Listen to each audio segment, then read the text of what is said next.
but we're going to be getting some good, strong food. We can save a lot of people. I mean, some of those kids that's real starvation stuff. I see it, and you can't fake that. So we're going to be even more involved.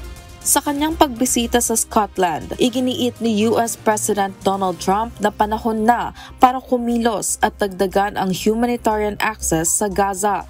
Ayon sa kanya, nakikita niya ang nararanasang matinding gutom sa Gaza na lalong mapanganib para sa mga bata.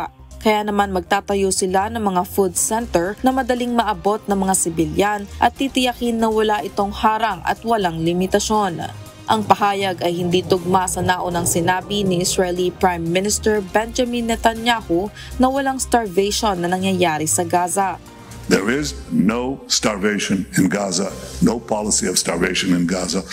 Sa kabila nito ay tiniyak ng Israeli Prime Minister na patuloy ang kanilang koordinasyon para sa pagpasok ng ayuda.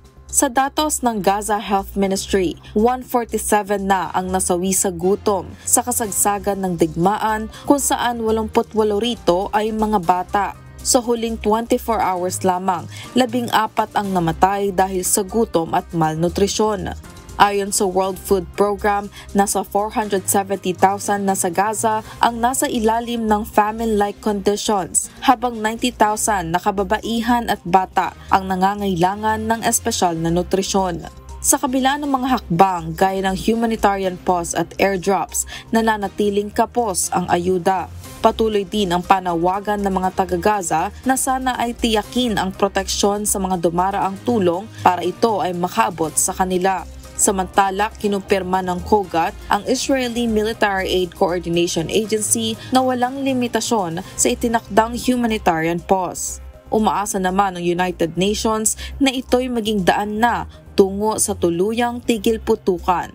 Carmela Marinda, UNTV News and Rescue, USA. Diyos ang aming sandigan, serbisyo publiko ang aming pinahahalagahan.